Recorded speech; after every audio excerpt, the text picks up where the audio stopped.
ఏబు గ్రంథం 3వ అధ్యాయము 26వ వచనం. నాకు నెమ్మది లేదు, సుఖము లేదు, విశ్రాంతి లేదు, శ్రమయే సంభవించుచున్నది. ఇక్కడ ఈ మాటలు పలికిన వ్యక్తి పేరు యోబు. ఎవరైనా ఈ మాటలు పలికిన వ్యక్తి పేరేం పేరు? ఏం పేరు? యోబు. ఏమంటున్నాడు ఆయన? నాకు నెమ్మది లేదు, నాకు సుఖం లేదు, నాకు విశ్రాంతి లేదు, శ్రమయే సంభవించి ఉన్నది. ఏం సంభవించిందంట? శ్రమ. ఆయనకి ఏమేమి లేవంట? ఏమి లేదు?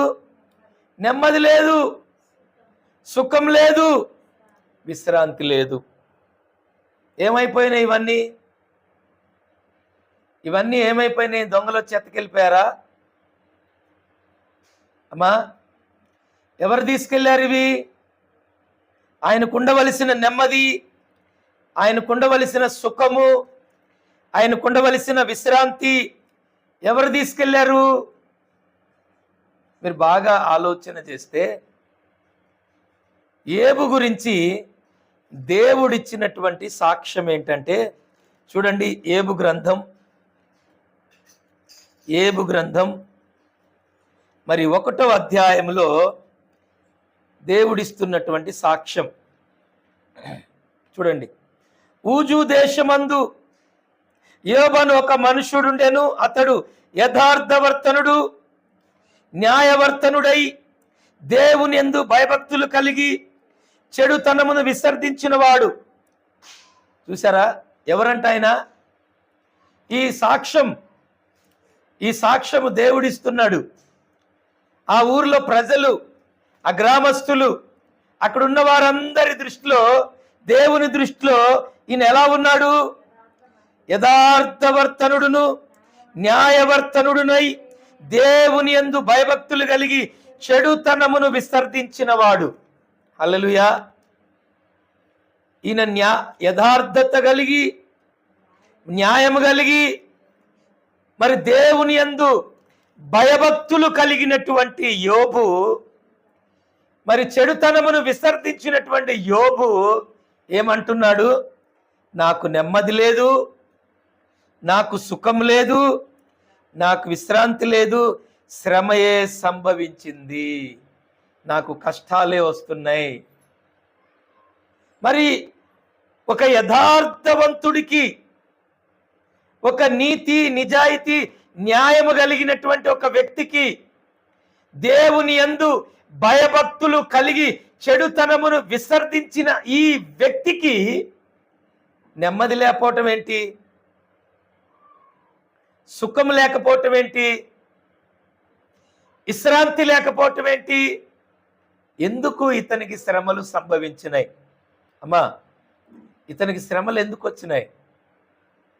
ఇతనికి కష్టాలు ఎందుకు వచ్చినాయి అంటే మనం చదువుకుందాం. చూడండి, అతని ఆస్తిపాస్తుల యొక్క విలువ చూద్దాం. అతనికి 7,000 గొర్రెలను, 3,000 ఒంటెలను, 500 జతల ఎడ్లను, 500 ఆడు గాడిదలను కలిగి బహుమందు పనివారును అతనికి ఆస్తిగా ఉండెను గనుక తూర్పు దిక్కు జనులందరిలో అతడే గొప్పవాడుగా నుండెను. చూడండి, తూర్పు దిక్కు అంటే ఒక దిక్కు, ఒక రాష్ట్రం కానీ, ఒక దేశం కానీ, ఒక ప్రాంతం కానీ, ఆ దిక్కులో ఆయనే బహు గొప్పవాడంట. దేవుని స్తోత్రం. వింటున్నారా? ఆయన పేదవాడా? కాదు కదా. ఆయన చాలా గొప్పవాడు, ఆయన చాలా ధనవంతుడు. ఒక దేశంలోనే, ఓ రాష్ట్రంలోనే, ఒక ప్రాంతంలోనే, ఆ ఏరియా మొత్తంలో కూడా ఆయన బహు గొప్పవాడు. దేవుని స్తోత్రం. హల్లెలూయా. ఎలాంటి వాడు ఆయన? బహు గొప్పవాడు. అక్కడ ఇంకో మాట ఏంటంటే ఆయన ఒకవేళ సంతానం లేని వాడు కూడా కాదు. 4వ వచనం, అతని కుమారులను కుమార్తెలు కలిగిన వాడు. ఆయనకు 7 కుమారులు 3 కుమార్తెలు ఉన్నారు. ఎంతమంది సంతానం? 10 మంది పిల్లలు కలిగి ఉన్నాడు. బోళ్ళంతా ఆస్తి సంపదలు కలిగి ఉన్నాడు. ఎంతో మంది ఇంటి నిండా పనివారిని కలిగి ఉన్నాడు. మరి దేవుని యందు యథార్థత కలిగి ఉన్నాడు. మరి నీతికి నిజాయితీలు కలిగి ఉన్నాడు. చెడుతనమును విసర్జించినటువంటి ఈ వ్యక్తి ఏమంటున్నాడు? నాకు నెమ్మది లేదు, సుఖం లేదు, విశ్రాంతి లేదు, నాకు శ్రమలే సంభవించినాయి అంటున్నాడు. ఈరోజు మీ హృదయాల మీద మీరు చేతులు వేసుకొని ఆలోచించండి. మీరు దేవుని ఎదుట యథార్థంగా ఉన్నారా? మీరు దేవుని ఎదుట న్యాయవర్తులుగా ఉన్నారా? మీరు దేవుని ఎదుట భయభక్తులు కలిగి చెడుతనమును విసర్జించిన వారిగా మీరు ఉన్నారా? మీరు ఉన్నారా? మీరు బహు ధనవంతులై ఉన్నారా? మీకు బహు విస్తారమైన పనివారు ఉన్నారా? గొర్రెలు, మేకలు, ఎడ్లు ఇవన్నీ మీరు కలిగి ఉన్నారా? విస్తారమైన భూములు మీకున్నాయా? మీకున్నాయా? మనకున్నాయా? లేవు. 10 మంది సంతానం మనం కలిగి ఉన్నామా? 7 కుమారులు 3 కుమార్తెలు. ఏబు యొక్క కుమార్తెలంట బహు సౌందర్యవంతులంట. దేవునికి స్తోత్రం. ఎలాంటి కుమార్తెలు ఆయనకున్న బిడ్డలు? బహు సౌందర్యము కలిగిన వారు, బహు అందమైనటువంటి మంచి బిడ్డలను దేవుడిచ్చాడు. అంతటి ధనవంతుడు, దేవుని యందంత భయభక్తులు కలిగిన వాడు, అంతటి చక్కని బిడ్డలు, చక్కని భార్య కలిగినటువంటి వ్యక్తి ఏమంటున్నాడు? నాకు నెమ్మది లేదు, నాకు సుఖం లేదు, నాకు విశ్రాంతి లేదు, నాకు శ్రమలే సంభవించినాయి. స్తోత్రం చెబుతారా దేవునికి? హల్లెలూయా, హల్లెలూయా. మరి ఇక్కడ ఈరోజు మీరేం అనుభవిస్తున్నారు? మీకు సుఖం లేదా? మీకు నెమ్మది లేదా? మీకు విశ్రాంతి లేదా? మరి మీకు కూడా శ్రమలే సంభవిస్తున్నాయా దేవుని బిడ్డలారా? అయితే ఇక్కడ మీరు గమనించండి ప్రియమైన దేవుని బిడ్డలారా, 6వ వచనంలో ఒక మాట ఏముందంటే, దేవదూతలు యెహోవా సన్నిధిని నిలుచుటకై వచ్చిన దినమొకటి తట్టసించెను.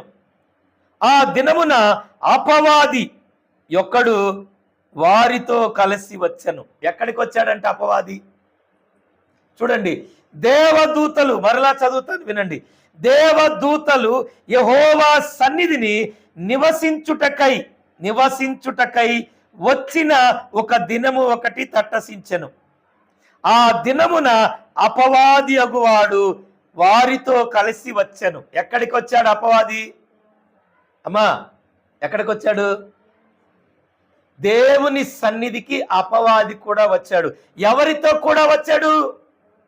దేవదూతలతో కలిసి వచ్చాడు. ఏంటన్నారా? ఎవరితో కలిసి వచ్చాడు వీడు? దేవదూతలతో కలిసి దేవుని సన్నిధికి అపవాది వచ్చాడు. అస్సలు మైండ్ బ్లాక్ అయిపోలేదు ఇక్కడ. మైండ్ పోయినట్టు అయిపోయింది కదా ఈ మాట వినంగానే. అసలు దేవదూతలతో పాటు దేవుడు నివసించు స్థలానికి అపవాది రావటం ఏంటి? దేవుడున్న స్థలంలోకి దయ్యాలు వస్తాయా? అమ్మా, ఓనండి ఆనండి, చెప్పండి ఏదో ఒకటి. దేవుడున్న స్థలములోకి, దేవదూతలు ఉన్న స్థలములోకి దయ్యాలు వస్తాయా? రావు కదా. మరి అపవాది, మరి దేవుడు నివసించు స్థలానికి దేవదూతలు వచ్చినప్పుడు అపవాది ఎందుకు వచ్చింది? అమ్మా, అది మీరేందో మౌనంగానే ఉన్నారేందో, నేను ఇక్కడేం మౌనవ్రతం చేయటం లేదు. నేను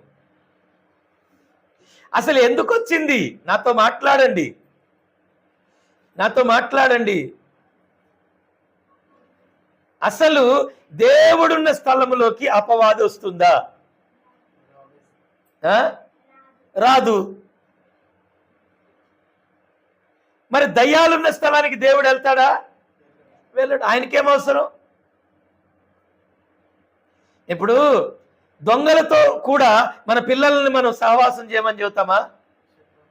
మరి దేవదూతలు వచ్చినాయంట దేవుని సన్నిధికి. అదే దేవుని సన్నిధికి వారితో కూడా అపవాది కూడా వచ్చిందంట. ఇదే అంట. అందుకనే వాక్యముని చదవాలి. గట్టిగా అల్లు చెప్పండి, వాక్యము చదవాలి. ఈ శ్రమలు ఎందుకు వచ్చినాయి? ఏమంటున్నాడు? నాకు ఏమొచ్చింది?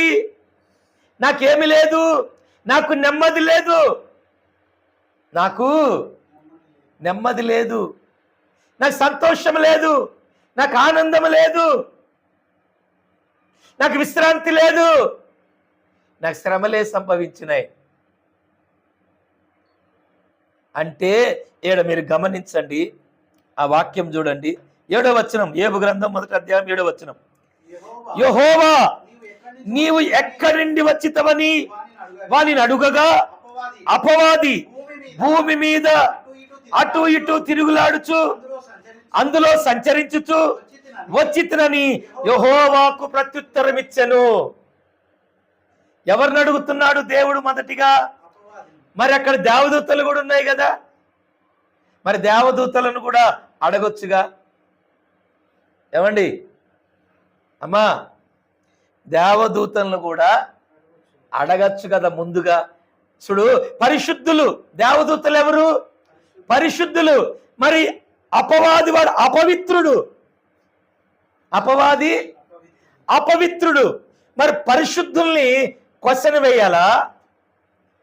అపరిశుద్ధుడిని క్వశ్చన్ వేయాలా ముందు?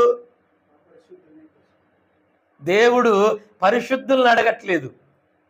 పరిశుద్ధుల్ని దేవుడేం అడగట్లా. ఎవరిని అడుగుతున్నాడు? ఈ అపరిశుద్ధుడు, ఈ అంధకార చీకటి రాజ్యానికి వారసుడైనటువంటి అపవాదిని అడుగుతున్నాడు. ఏమని అడుగుతున్నాడు? ఏమని అడుగుతున్నాడు? నీవు ఎక్కడి నుండి వచ్చితివని అడగగా అపవాది భూమి మీద అటు ఇటు తిరుగుచు అందులో సంచరించుచు వచ్చితినని యెహోవాకు ప్రత్యుత్తరం ఇచ్చెను. ఎవరెవరు మాట్లాడుకుంటున్నారు ఇక్కడ? దేవుడు దయ్యం, అంతేనా? దేవుడు దయ్యం ఇద్దరు మాట్లాడుకుంటున్నారు. అమ్మా వింటున్నారా? ఎవరెవరు మాట్లాడుకుంటున్నారు? దేవుడు మాట్లాడుతున్నాడు, దయ్యం వింటుంది. దయ్యం మాట్లాడుతుంది, దేవుడు వింటున్నాడు. అసలు వీళ్ళిద్దరికి ఉన్నటువంటి కనెక్షన్ ఏంటి అమ్మా? వీళ్ళిద్దరికున్న కనెక్షన్ ఏంటి? నిజంగా ఇన్ని సంవత్సరాల నుంచి చర్చకి వస్తున్నాం మనం. నీ భర్తను నువ్వు ఎందుకు అవమానిస్తున్నావు? నీ భార్యను నువ్వు ఎందుకు అవమానిస్తున్నావు? నీ బిడ్డలను నువ్వు ఎందుకు అవమానిస్తున్నావు? నువ్వెందుకు ఇవన్నీ చిల్లర చేష్టాలు ఎందుకు చేస్తున్నావు? ఇవన్నీ చిల్లర వేషాలు, చిల్లర పనులు. దేవుని స్తోత్రం. హల్లెలూయా. ఇక్కడ మీరు గమనించాలి, యోబు దేవుని ఎదుట యథార్థవర్తనుడు, న్యాయవర్తనుడు, యెహోవా యందు భయభక్తులు కలిగి చెడుతనమును విసర్జించిన వాడు. అవునా? రాయబడి ఉందా? ఉందా లేదా? ఉంది కదా. మరి అదే యోబు 3:26 ఏమంటున్నాడు? నాకు నెమ్మది లేదు. ఏమి లేదు? నాకు నెమ్మది లేదు, నాకేమి లేదు, సుఖము లేదు, విశ్రాంతి లేదు, నాకు శ్రమయే కలిగి ఉన్నది. ఆయనకు ఆస్తులు లేవా? తూర్పు దేశములో ఆయనంత ధనవంతుడే లేడు. గొప్ప ధనవంతుడు. బిడ్డల్లే. సరే గొడ్డుపోతాడా? పిల్లలు లేక లేదు, 10 మంది పిల్లలు. ఒకవేళ ఉన్న పిల్లలు ఏమన్నా గుడ్డోళ్ళు కుంటోళ్ళు పుట్టారా? ఏబు సంతానం అంట బహు సౌందర్యవంతులంట. దేవుని స్తోత్రం. ఏబు బిడ్డలు ఎలాంటి వారు? బహు సౌందర్యమైన బిడ్డలంట. దేవుని మహిమ కలుగును గాక. గట్టిగా అల్లు చెప్పండి. ప్రియమైన దేవుని బిడ్డలరా, మీరు గమనిస్తారా? అక్కడ మీరు గమనించండి. అక్కడ చూడండి, అక్కడ ఏముందంటే, అందుకు యెహోవా 8వ వచనం 1:8, అందుకు యెహోవా నీవు నా సేవకుడైన ఏబు సంగతి ఆలోచించితివా. ఎందుకండి దేవునికి ఆలోచన? అసలు ఎవరు పెడుతున్నారు ఇక్కడ పుల్ల? కాదు, దేవుడే. అపవాది అడగల. అపవాది తిరిగి వస్తుంది. నేను దేశమంతా తిరిగి వస్తున్నా, నేను అన్ని ప్రాంతాలు తిరిగి వస్తున్నా, నేను అన్ని చూస్తున్నానని అపవాది దేవుడికి చెప్పింది. అయితే దేవుడేమంటున్నాడు? నీవు నా సేవకుడైన యోబు గురించి నీకు తెలుసా అంటున్నాడు. అసలు యోబు గురించి మాట్లాడాల్సిన అవసరం దేవుడికి ఎందుకు వచ్చింది? ఏమండి, అంతే కదా.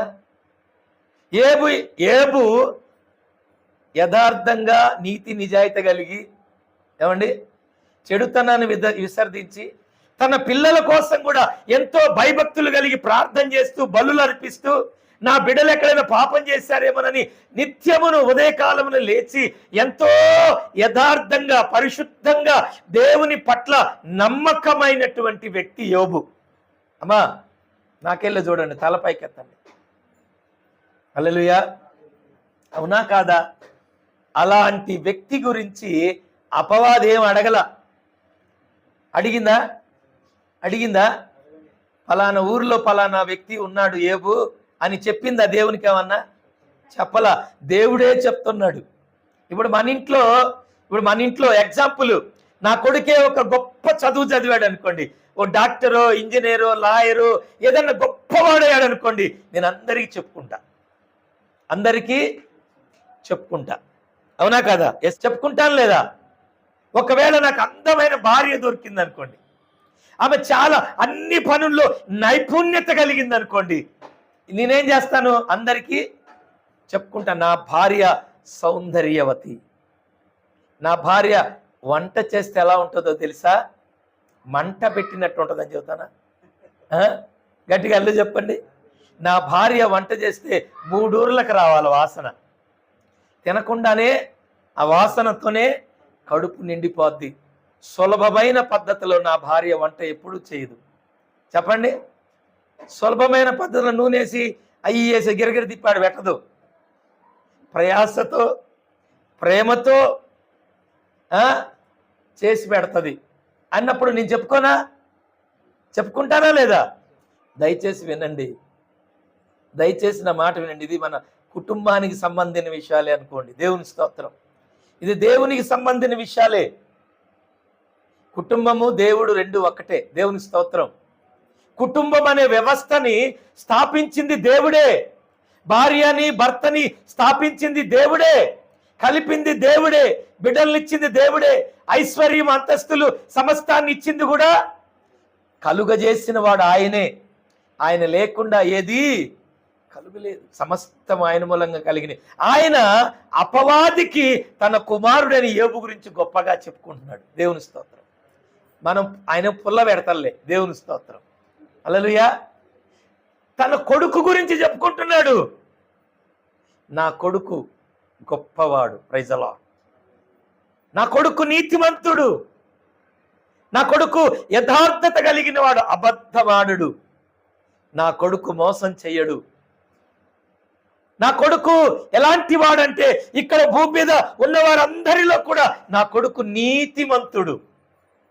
నా కొడుకు చెడలవాట్లు లేవు. నా కొడుకు నేనంటే చాలా భయపడతాడు. దేవుని స్తోత్రం.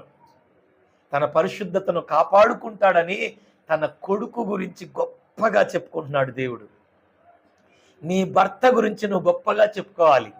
నీ భార్య గురించి నువ్వు గొప్పగా చెప్పుకోవాలి. నీ బిడ్డల గురించి నువ్వు గొప్పగా చెప్పుకోవాలి. నీ సంఘము గురించి నువ్వు గొప్పగా చెప్పుకోవాలి. నీ దైవజనుడి గురించి నువ్వు గొప్పగా చెప్పుకోవాలి. నీ యొక్క గ్రామము గురించి, నీ పట్టణము గురించి, నువ్వు నివసిస్తున్న ప్రాంతము గురించి నువ్వు గొప్పగా చెప్పుకోవాలి. Praise the Lord. హల్లెలూయా. ఆ గొప్పగా చెప్పుకునే రోజు దేవుడు మనకిచ్చునుగాక. ఆమేన్. హల్లెలూయా. హల్లెలూయా.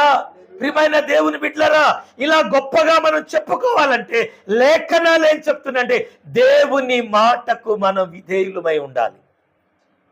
మన ఒక వ్యక్తి ఒక కొటేషన్ పెట్టాడు. ఏం పెట్టాడంటే, తండ్రి మాట విన్న కొడుకు ఎన్నడూ చెడిపోడు అన్నాడు. అన్న మాట విన్న తమ్ముడు చెడిపోడంట. దేవుని స్తోత్రం. తండ్రి తర్వాత ఇంటికి పెద్దోడెవడు? అన్న. తండ్రి మాట విన్న కొడుకు చెడిపోడు, అన్న మాట విన్న కొడుకు కూడా, తమ్ముడు కూడా చెడిపోడు అని పెట్టాడు. నాకు నిజంగా ఇది నిజమే కదా అనిపించింది. దేవుని స్తోత్రం. హల్లెలూయా. అన్న అంటే ఇంటికి పెద్ద కొడుకు తండ్రి మాట వింటే వాడు చెడిపోడు.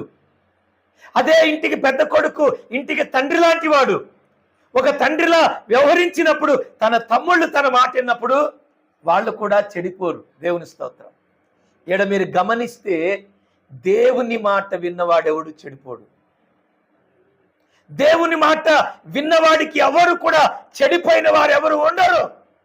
ఓ త్రాగుబోతోడు కాలేడు, ఏ వ్యభిచారి కాడు, ఓ దొంగ, ఓ లంగ కాలేడు దేవుడి మాట వింటే.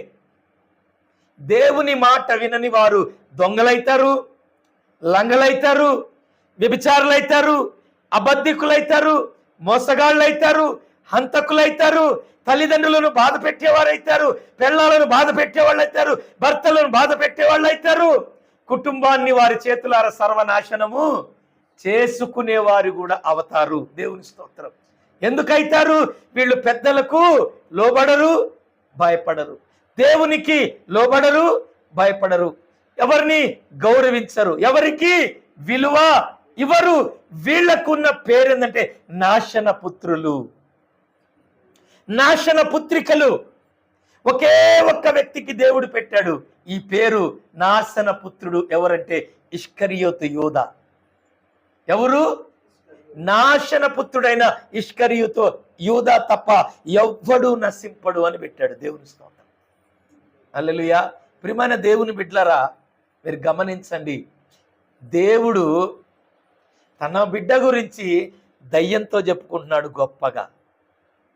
ఈరోజు మనం చెప్పుకోగలుగుతున్నామా?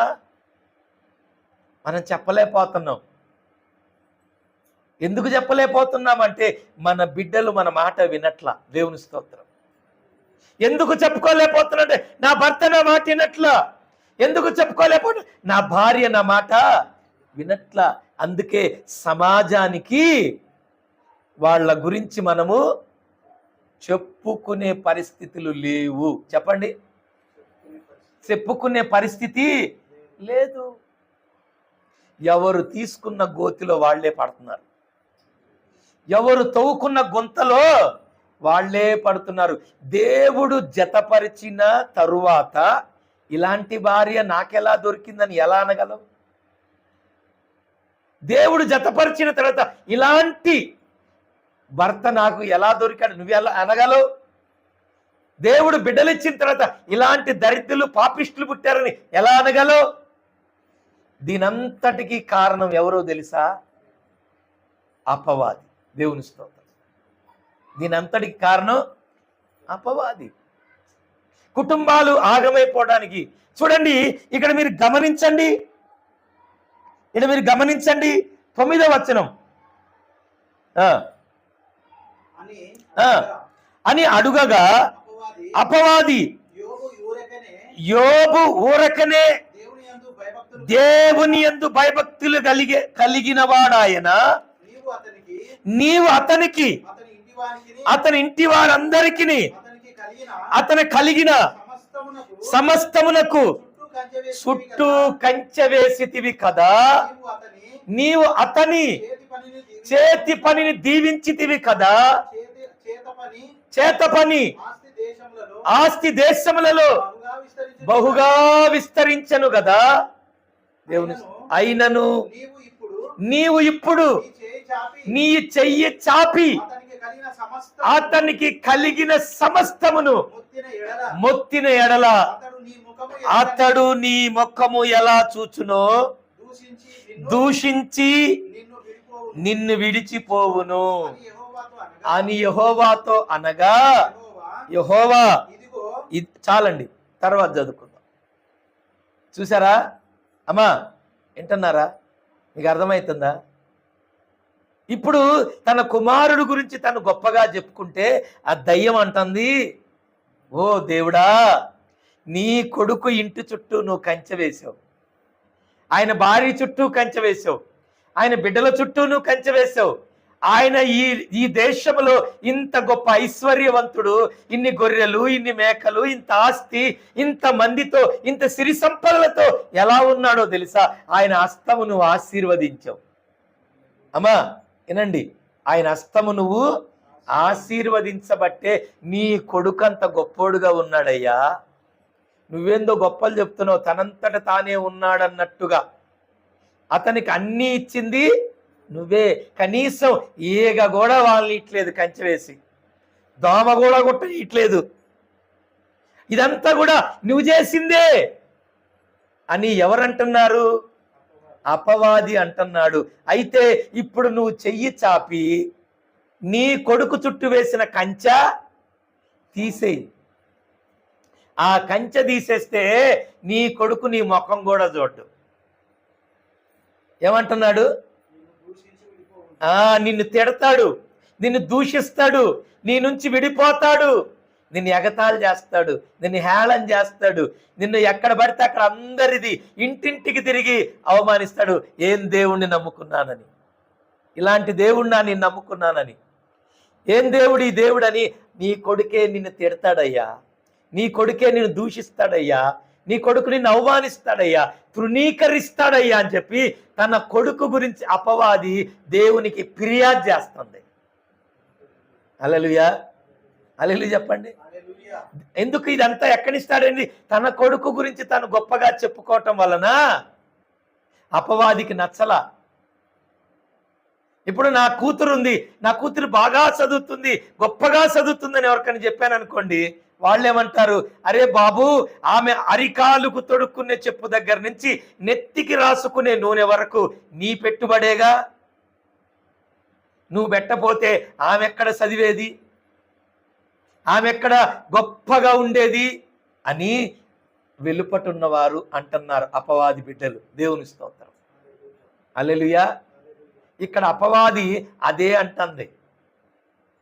ఒకసారి ఇప్పుడు ఈ బిడ్డకి ఒకసారి నువ్వు అన్నం పెట్టగాకు, బట్టలీగాకు, చెప్పులీగాకు, ఏమీగాకు, నిన్ను దూషించి ఇంట్లోంచి వెళ్ళిపోతే ఎప్పుడు అడుగు అంటున్నారు. అంటే ఏంటి? ఇక్కడ తండ్రి అయిన దేవుడు పెడితేనే బిడ్డలనేవారు పొగుడుతారు.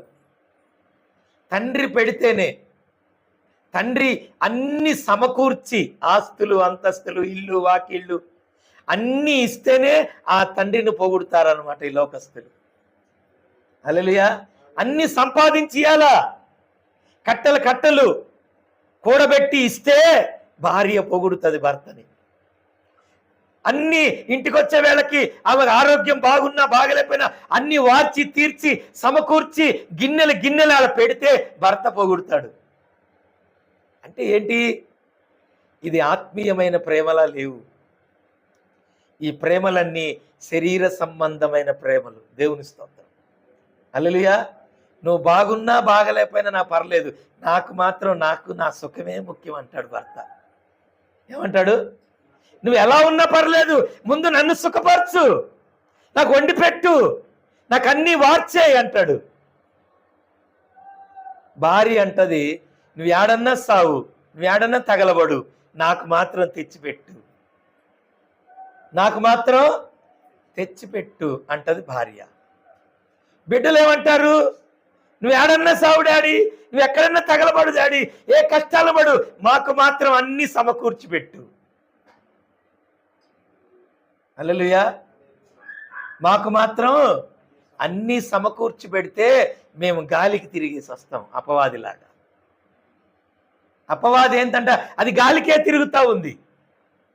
అపవాది ఇప్పుడు సమకూర్చి అన్ని చేసిన బిడ్డలు ఏమైపోయారు? గాలికే తిరుగుతున్నారు.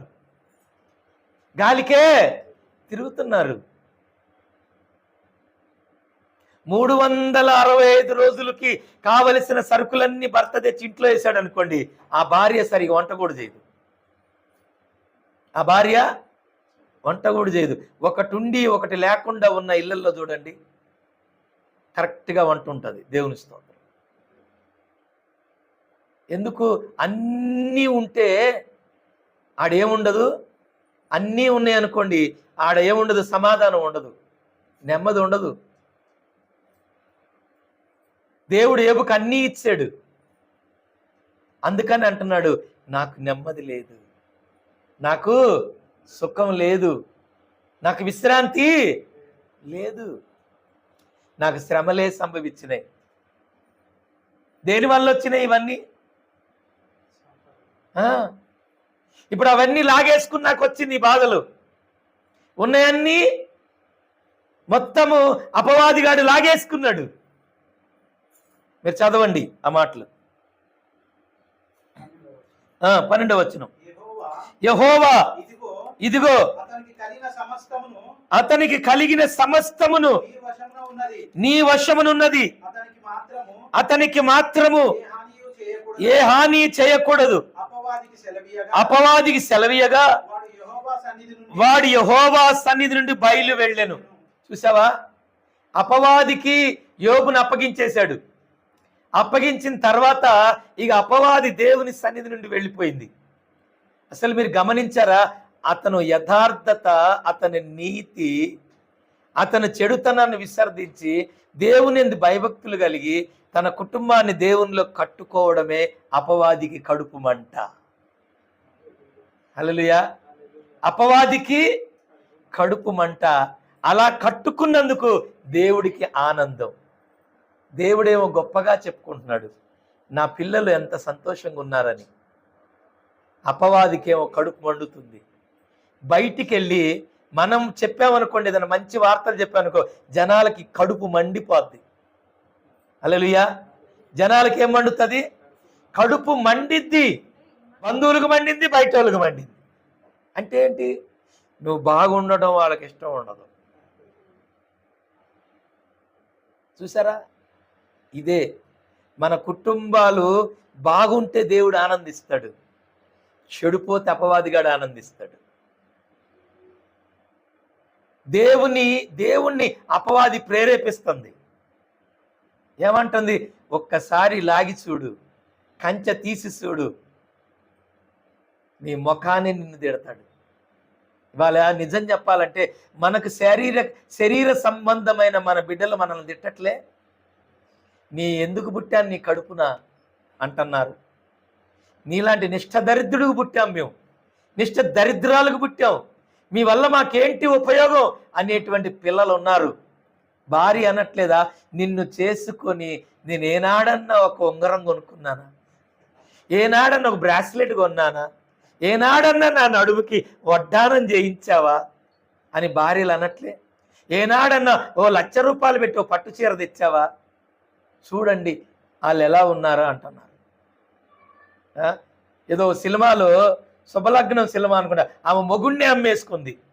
ఇవాళ కొనేవాళ్ళు ఉంటే అమ్ముకునే భార్యలు కూడా ఉన్నారు, కొనేవాళ్ళు ఉంటే అమ్ముకునే భర్తలు కూడా ఉన్నారు. ఏమండి? కొనేవాళ్ళు ఉంటే ఏంది? డబ్బు కావాలి, సుఖం కావాలి. ఏం కావాలి? సుఖం. డబ్బులోనే సుఖం ఉందనుకుంటున్నారు. ఎక్కడుంది సుఖం? డబ్బులో సుఖం ఉందనుకున్నారు. డబ్బులో సుఖం లేదు. ఏబుకు డబ్బు ఉంది, సుఖపడ్డా? నెమ్మది ఉందా? ఆనందం ఉందా? ఏమి లేదు. దానిలో సుఖం లేదు. అసలు డబ్బులో సుఖం లేదు. అంటే ఏంది? నీ డబ్బు పెరిగే కొద్ది నీకు శత్రువులు కూడా పెరుగుతూ ఉంటారు.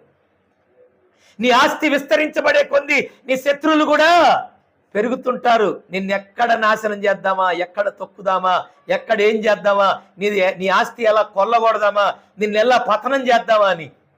అది ఈ లోక సంబంధమైన ఆస్తుల గురించి. కానీ ఇక్కడ మీరు గమనించారా? యోబు ఆత్మీయంగా ఐశ్వర్యవంతుడు. హల్లెలూయా చెప్పండి.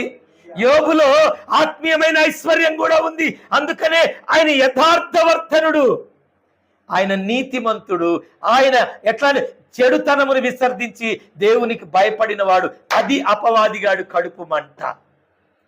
హల్లెలూయా. ఈయనకు ఆస్తుల గురించి కాదు ముఖ్యం ఇక్కడ. అపవాదిగాడి ఆయన పవిత్రతను పాడు చేయాల. ఏం పాడు చేయాలా? ఈయనొక వ్యభిచారం చేయాల, ఈయన దొంగం చేయాలా, ఈయన ఒక లంఘం చేయాలా, వీడిని దేవుని సన్నిధిలోంచి బయటికి తీసుకొని పోవాలా, ఈయన్ని ఎలాగైనా ఓ త్రాగుబోతం చేయాలా, ఓ తిరుగుబోతం చేయాలని అపవాదిగాడు వేసుకున్న ప్లాన్ అది. మీకు అర్థమవుతుందా? దేవుని సన్నిధి నుండి దేవుని బిడ్డల్ని అపవాదిగాడు ఎందుకు తీసుకెళ్తాడు? నీ గురించి దేవుడు గొప్పగా చెప్తాడు. దేవుడు గొప్పగా చెప్పినప్పుడు అపవాదిగాడు ఏంటంటాడే, రేణుకా సిస్టర్ చుట్టూ ఉన్న కంచె తీసేసి ఆ కొంపలాగే అంటాడు, ఆమె నప్పులు పాలు చేసే అంటాడు. నిన్ను ముఖాన్ని తిడుతుంది, ఇప్పుడు సాటుకు తిడుతుందేమో. ఏ దేవుడు అంటాడు, నా బిడ్డ అలాంటిది కాదంటాడు. దేవుని స్తోత్రం. మీకు అర్థమవుతుందా? మిమ్మల్నే ఇక్కడ పెట్టి అంటున్నా ఇప్పుడు నేను. దేవుని స్తోత్రం. ఏమంటాం? అన్నీ లాగేసుకుంటే తిట్టుకుంటాం. అది లోకాన్ని ప్రేమించే వాళ్ళు చేసే పని. దేవుణ్ణి ప్రేమించాడు యోబు. దేవుని స్తోత్రం. అందుకే అంటాడు, దేవుడే ఇచ్చాడు, దేవుడే తీసుకున్నాడు, దేవుడికే మహిమ కలుగునుగాక అన్నాడు. అంటే మనము ఈ లోకంలో దేవుణ్ణి ప్రేమిస్తున్నామా, దయ్యాన్ని ప్రేమిస్తున్నామా? మనం దేన్ని ప్రేమిస్తున్నాం? ఈ లోకంలో ఏది పెరిగినా మనకి శత్రువులు పెరుగుతారు. లోకంలో ఏది పెరిగినా అంటే, ఈ లోకంలో మనం ఒకవేళ ఆశీర్వదించబడ్డామనుకోండి, మనకి శత్రువులు కూడా పెరుగుతారు. మనకి ఆ శత్రువులతో పాటు దయ్యాలు కూడా, అపవాదులు కూడా తోడైతాయి నిన్ను నాగం చేయడానికి. అయితే నేను చెప్పేది ఏంటంటే, వీటన్నిటికంటే కూడా నువ్వు ఆత్మీయంగా ఎదగాలి. దేవుని స్తోత్రం. నువ్వు ఆత్మీయంగా ఎదిగి, ఆత్మీయంగా ఫలించి, ఆత్మీయంగా అభివృద్ధి చెందితే ఏది పోయినా భయపడవు. Praise the Lord. హల్లెలూయా. ఏది నీ దగ్గర నుంచి అపవాది లాగేసుకున్నా నువ్వు దూషించవు, నువ్వు దూషించవు, హింసించవు, ఎవరిని కూడా నువ్వేం బాధ పెట్టవు. నీ మానను నువ్వు ఉంటావు కానీ పుల్లలు పెట్టేవాళ్ళు ఒకళ్ళు ఉంటారు. దేవుని స్తోత్రం. నీ మానను నువ్వు ఉన్నా కూడా కొంతమంది ఏం చేస్తారు? పుల్లలు పెడతారు. ఏంది నీ బ్రతికెట్టుంది, నువ్వు ఎట్టున్నావేంది, నువ్వు. ఆయన నెమ్మదిగానే ఉంటాడు. ఆయన రోగంతో ఉన్నా, అన్ని పోయినా ఆయన బాధ ఆయన పడుతూ దేవుని స్తుతించుకుంటూ ఉంటాడు. కానీ మధ్యలో కొందరు ఉంటారే, వాళ్ళు ఏం చేస్తారు? యోగు స్నేహితులు అంటాడు, ఏం పాపం చేసావోరా నువ్వు, చెయ్యకూడని తప్పు ఏం చేసావోరా నువ్వు, అందుకనే నీకు ఈ కర్మరా, అందుకనే నీకు ఈ బాధరా అని ఈ మధ్యలో పుల్లలు పెట్టి ఏం చేస్తూ ఉంటారు? పొడుస్తూ ఉంటారు. దేవుని స్తోత్రం చెప్పండి. ఓ పక్క భార్య పుల్ల పెట్టి పొడిచింది యోబుని. ఇంకెన్ని రోజులయ్యా నువ్వు ప్రార్థన చేస్తావు, యథార్థంగా ఉంటావు, దూషించి సావు అంటుంది. స్నేహితులు అంటున్నారు. అందులో కొంతమంది స్నేహితులు బలపరిచిన వారు ఉన్నారు, భంగపరిచిన వారు కూడా ఉన్నారు. మరి ఏం చేయాలండి ఈ పరిస్థితిలో? ఏం చేయాలి? బలపరిచేవారు మనకు ముఖ్యమా, బలహీనపరిచేవారు ముఖ్యమా? భర్త అయినా భార్య అని ఏమనాలయ్యా, భయపడకు, దేవుడు మనకిస్తాడు. దేవుని స్తోత్రం. ఏమనాలి? నువ్వు కోల్పోయినది మొత్తము దేవుడు మరలా నీకు తిరిగి ఇస్తాడు. నువ్వు నెమ్మదిగా ఉండు, నువ్వు నెమ్మదిగా ఉండు, ఏం కాదు. దేవుడు మనకు తోడై ఉన్నాడు, నాతో మాట్లాడుతున్నాడు. దేవుడు మన కొరకు ఓ గొప్ప సహాయాన్ని పంపబోతున్నాడు. ఎంతోమంది భక్తుల జీవితాల్లో వారి దేవుడు దూతలను పంపి మేలు చేయలేదా? ఏలియాకి కాకులతో ఆహారం పంపలేదా? పేతురు చెరసాల్లో ఉన్నప్పుడు దేవదూతలను పంపలేదా? ఏమండి? మరి ఎలీషా శత్రువుల చేతిలో బంధించబడినప్పుడు యెహోవా అగ్ని రథములతో దూతలతో దిగి రాలేదా? ఎన్ని మేలులు చేయలేదండి ఎంతో మంది జీవితాల్లో. పుట్టెడు జబ్బుతో రేపమాప చనిపోయే హిజ్కియా జీవితంలో కూడా యెషయా ప్రవక్తను పంపలేదా? ఎన్నో అద్భుతాలు చేసిన దేవుణ్ణి మనం కలిగి ఉన్నాం కదా. దేవుడు నిన్ను వదిలిపెడతాడని నువ్వు ఎలా అనుకుంటావు? దేవుడు ఖచ్చితంగా దేవుడు నూరంతలుగా ఆశీర్వదిస్తాడు. ఆమేన్. హల్లెలూయా. నువ్వు ధైర్యాన్ని కోల్పోవద్దు, నువ్వు కృంగిపోవద్దు, నువ్వు పడిపోవద్దు, నువ్వు అపవిత్రంగా మాట్లాడవద్దు, అసహించుకోవద్దు, నువ్వు నెమ్మదిగా ఉండు అని ఒకరిని ఒకరు ధైర్యపరచుకోవాలి. Praise the Lord. హల్లెలూయా. ఒకరిని ఒకరు ధైర్యపరచుకోవాలి. శ్రమలు కలిగినప్పుడే ఒకరి మాటకు ఒకరు విలువించుకోవాలి. ఎప్పుడు విలువ ఇవ్వాలి? అన్నీ ఉన్నప్పుడు నువ్వు విలువిచ్చినా ఇవ్వకపోయినా పర్వాలేదు, ఏమీ లేనప్పుడే విలువ ఇవ్వాలి. అదే కదా నిజమైన ఆత్మీయత. దేవుని స్తోత్రం. హల్లెలూయా. అసలు కుటుంబాలు విడిపోయేది ఎప్పుడంటే ఏమీ లేనప్పుడు, కుటుంబం జరగనప్పుడు, పేదరికంలో ఉన్నప్పుడు, రోగాలతో ఉన్నప్పుడు, దరిద్రములు ఉన్నప్పుడు, అన్ని పాడైపోయినప్పుడే కదా కుటుంబాలు విడిపోయేది. జరగక నీ వల్ల నాకు నెమ్మది లేదు, సుఖము లేదు, ప్రశాంతత లేదు, మనం కలిసి ఉండలేము, కలిసి బ్రతకలేము. నేను మా అమ్మ దగ్గరికి పోతా, నువ్వు మీ అమ్మ దగ్గరికి పోని. ఎప్పుడు మాట్లాడుకుంటారు? అన్నీ ఉన్నప్పుడు మాట్లాడుకుంటారా? ఏమా అన్నీ ఉన్నప్పుడు అంటారా? అనరు. ఏమీ లేనప్పుడు, చేతగాని స్థితిలో ఉన్నప్పుడు, భార్య రోగంతో ఉన్నప్పుడు, భర్త రోగంలో ఉన్నప్పుడు, భర్త సంపాదించినప్పుడు, భార్య చేసి పెట్టలేనప్పుడు, ఇలాంటప్పుడే కదా ఇలాంటి మాటలు వచ్చేది. నేను ఇంకో దాన్ని చేసుకుంటా, నువ్వేం చేయలేకపోతున్నావుగా, నువ్వు ఇంట్లో ఏం చేయలేకపోతున్నావు, నేను నా దారి నేను చూసుకుంటానా అంటది. ఇది ఆత్మీయత అంటారా? కాదు. వీరు శరీరాలను, లోక సంపదలను, లోకములో ఉన్న వాటిని ప్రేమించేవారు ఇలాగే మాట్లాడతారు. దేవుని స్తోత్రం చెప్తారా? హల్లెలూయా. నిజంగా నువ్వు ఆత్మీయ బిడ్డవైతే, నువ్వు ఆత్మీయురాలు అయితే, బైబిల్ ఏం చెప్తుందంటే ఒకరిని ఒక్కరు మీరు బలపరచుకోండి. హల్లెలూయా. ఒకరిని ఒక్కరు మీరు బలపరచుకోండి. మీరు బలపరచుకోవాలి. తల్లిదండ్రులను బిడ్డలు బలపరిచేవారిగా ఉండాలి, బిడ్డలు తల్లిదండ్రులను బలపరిచేవారిగా ఉండాలి. భార్య భర్తను బలపరచాలి, భర్త భార్యను బలపరచాలి, మనందరినీ దేవుడు బలపరచాలి. Praise the Lord. హల్లెలూయా. అంతేగాని అన్నీ ఉన్నప్పుడు ఒకలాగా, ఏమి లేనప్పుడు ఒకలాగా దూషించుకునే వారిగా మనం ఉండకూడదు. దేవుని స్తోత్రం చెప్తారా? హల్లెలూయా. భర్త భార్యను పొగుడుతున్నాడు పరమగీతాల్లో, రాజకుమారి పుత్రిక అంటున్నాడు. దేవుని స్తోత్రం. ఎందుకంటున్నాడంటే ఆమె యొక్క ఆ సౌందర్యాన్ని చూసి. Praise the Lord. ఆమె యొక్క పేదరికంలో ఉన్న, ఏమున్నా ఏమి లేకపోయినా ఆత్మీయమైన అలంకరణ. దేవుని స్తోత్రం చెప్పండి. ఏ అలంకరణ అది? ఆత్మీయమైన అలంకరణ కలిగిన స్త్రీ. అదే దేవుని సంఘం. Praise the Lord. అదే దేవుని సంఘం. ప్రియమైన దేవుని బిడ్డలారా, అలంకరింపబడినటువంటి సంఘములో ఉండేది ఆత్మీయత. దేవుని స్తోత్రం. ఏముంటుంది? జనాలు కాదు, జనాలు ఇవాళ ఉంటారు, రేపు పోతారు. డబ్బు ఇవాళ ఉంటుంది, రేపు పోతుంది. కానీ ఆత్మీయ అలంకరణ అది యేసుక్రీస్తు ప్రభు రెండవ రాకడలో భూమి మీదకి వచ్చేంత వరకు ఉంటుంది. Praise the Lord. హల్లెలూయా. చెప్పండి. ప్రజలు వారు ఉంటారు, వెళ్ళిపోతారు. డబ్బు ఉంటుంది, బంగారు ఇవాళ ఉంటుంది, రేపు పోతుంది. అదే దేవుడు నీకిచ్చిన ఆత్మీయ అలంకరణ ఎప్పటి వరకు ఉంటుంది? పెండ్లి కుమారుడు వచ్చేంత వరకు ఆ అలంకరణ, నీ మెడలో తాళి కట్టేంత వరకు అలంకరణ ఉంటుంది. పెళ్లి కూతురు తీసేస్తుందా? తీయదు. ఎప్పటి వరకు ఉంచుకుంటుంది? పెండ్లి కుమారుడు వచ్చి ఆమెను తన భార్యగా, తన సొత్తుగా స్వీకరించేంత వరకు ఆ అలంకరణ పోతుందా? పోదు. ఈరోజు ప్రియమైన దేవుని బిడ్డలారా, ఈ ఆత్మీయమైన సంఘములో దేవుడు నిన్ను అలంకరిస్తున్నాడు.